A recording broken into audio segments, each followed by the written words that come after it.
crying in your beer song. Every culture has it. You don't know how good I am to you. Weiß nicht, wie gut ich dir bin. You know. So that would be the German style. Now, inexpensive instrument, you know, that you can buy and play it. African Americans get a hold of these, and they don't hear those German diatonic scales. They hear blue notes, and they play minor notes against major scales and things like that.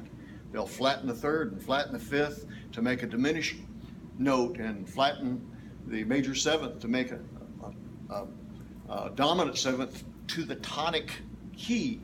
And so they do all these things that were considered not right, not correct. And so they figured out that if you pulled the main chord, instead of playing this in the blowing key of D, play it in A7th, you could squeeze the note like you do water, stretch it out, called the Doppler effect, and you could get all those other notes. So remember, I was going in the key of D. Here it is, the key of A, African American style.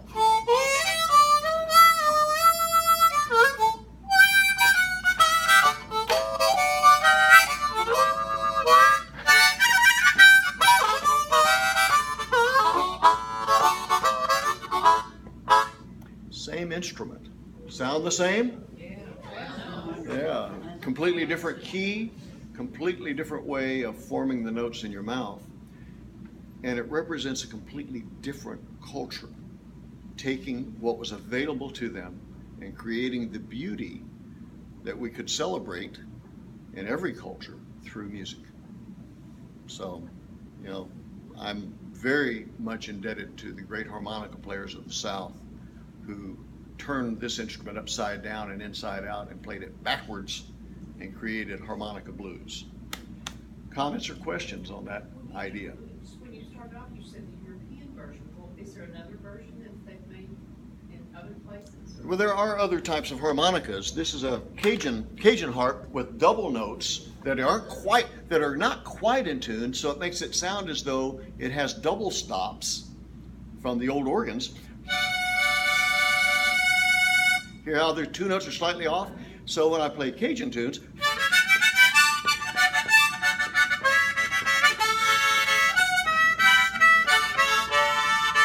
Jolie blanche, jolie fille, j'ai petit, joli cœur, tu m'as quitté pour t'en aller avec un autre, mon cher petit, dans la paillette alusien, mal malheureux.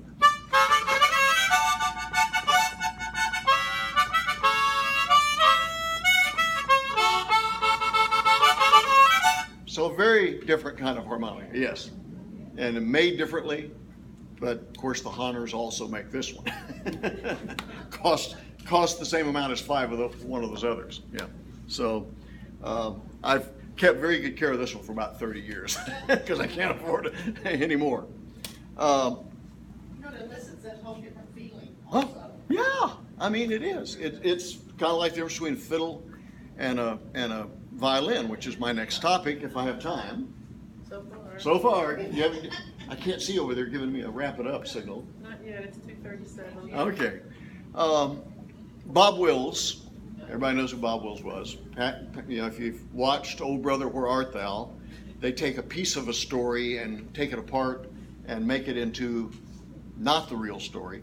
They have Pappy Leo Daniel over as a politician where in Mississippi to match it up with the Crossroads, you know, the Robert Johnson story. So they're taking a bunch of different Southern tales and mixing them up and place it into the Odyssey, you know. But there are pieces of truth there, and they are after a deeper truth, of course. But the piece that they took out of Texas and Oklahoma was that Pappy Leo Daniel did run Bob Wills out of Texas. Yeah, he was the manager of Burris Mills. They had a little broadcasting station in Fort Worth. So if you ever saw our play that Jim Walker and I wrote a number of years ago called Take Me Back to Tulsa, it was the story of Bob Wills getting run out of Texas. And they almost ran him out of Oklahoma. He went over to Oklahoma City, and everywhere he'd go, Burris Mills would offer the station a flower contract if they would fire Bob Wills. But he then went to Tulsa, and there was a new station that had been built by a fellow by the name of Skelly.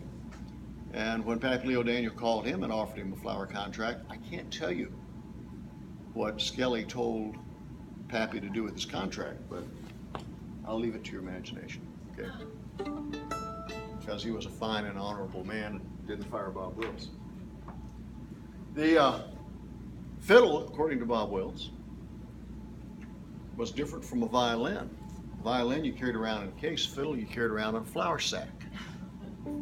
That's what he said was the difference. So, actually has to do with how you play it. The setup of the strings, this bridge is greatly modified. It's flatter than a classical fiddle. The strings are much closer to the fingerboard. And when I learned to play it, I learned all the bad habits of country fiddlers. I carried it like an axe handle, had my hand cemented in the first position where the first 1,000 songs you learn are located. And then only later when I was down in Texas and started learning some of the Western swing songs that needed you to go up to higher positions, that I learned to hold it with my chin and not my hand so I could play outside the first position. So I had to go back and learn not enough classical to hurt me, but enough to help me with playing country music.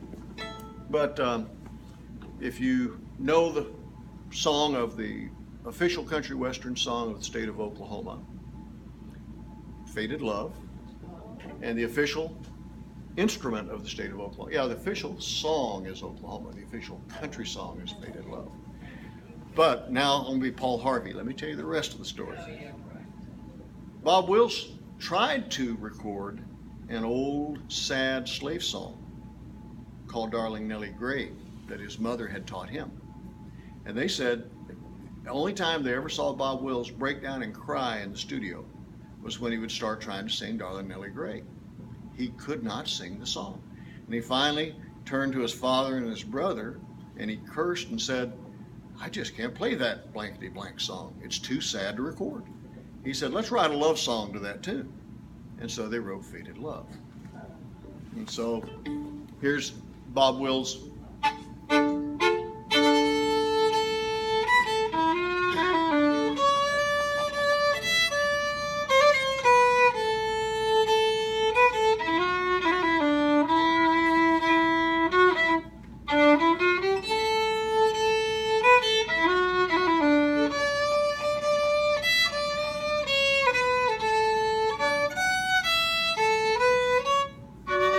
Something like that, right? Everybody recognize that? But here's the original song. And I learned this from listening to one of my favorite a cappella groups, the Mills Brothers. Actually, they sometimes had a guitar with them, right? But the rest of it was always vocal.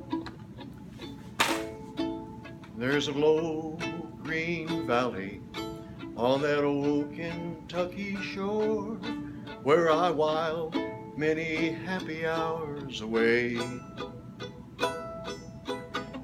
a-sitting and a-singing on that old Kentucky shore where I loved my darling Nellie Gray. Oh, my poor Nellie Gray, they've sold you away, and now I'm free but so forlorn. They sold you down the river, and you'll work your life away, and you'll die in the cotton and the corn. Her sweetheart escaped down on the Underground Railroad, but just after Darling Nellie Gray had been sold down the river, he stopped at a church up in Missouri that was on the, Follow the Drinking Gourd, another song you could help teach the whole idea of the Underground Railroad with. But he stopped and was just inconsolable. And so the preacher and his son said, but you're safe now. We'll hide you. We have a secret room. And he said, you don't understand. They sold my darling Nellie Gray. She'll never escape. They sold her down the river. And so one of those stories, you don't know if it's archetypal or if it's true, but I guarantee you it has 1,000 stories behind it that are similar and true. One of those that has a deeper spiritual truth, whether it's historically true or not. So, comments about the fiddle, official country western instrument of the state of Oklahoma, and Faded Love, that borrows the tune of Darling Nellie Gray, is the official country western song of the state of Oklahoma. as Paul Harvey would have said, the rest of the story. I have a lot of other instruments that I could share. I think we're about out of time. An instrument that the Italians brought over that is tuned exactly like the fiddle, but it's fretted and it is picked with a plectrum, but with a pick. So it's is the mandolini, right? And so I'll play you a quick little song. First song I learned on the mandolin was, if it was in tune.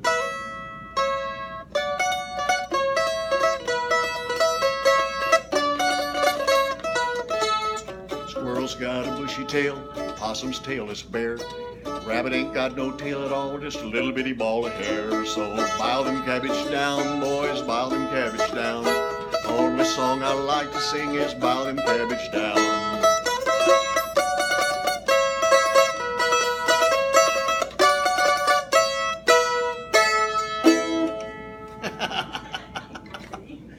Comments or questions? My conclusion is this: if we had a whole lot more music and art educators, dance educators, coming back and getting their certifications in educational leadership and getting into the politics and the administration of the schools, we would have a much more balanced curriculum.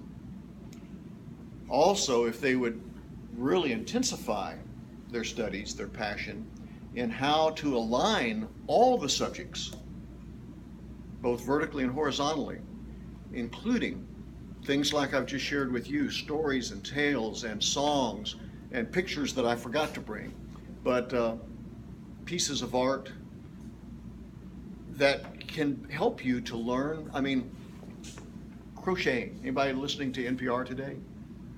The lady who's done the book on algorithms and the fabric of the universe and the natural structure of plants and how it matches what women have done for thousands of years in crocheting. That the true engineers' minds were those people who knitted and crocheted for thousands of years. That something in the brain, she has now shown, reflects stuff that science is just beginning to describe in algorithms and in structures of cells and plants, and even of time itself. So, very interesting piece on NPR about that today. You know, that sometimes we discount by gender the things that women have contributed versus the things that men have contributed. But if you look back at the art, if you look back at the cooking, if you look back at the quilts, if you look back at the crocheting, the knitting, the needlework, there's mysteries to be discovered there.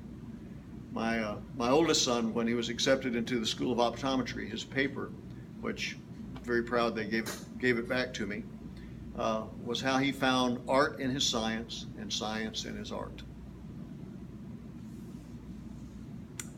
That's it, folks. So any comments or questions? I want to tell a story. My office was on the third floor of Seminary Hall, where Carl and Jim Walker also have office. It was my great pleasure to hear them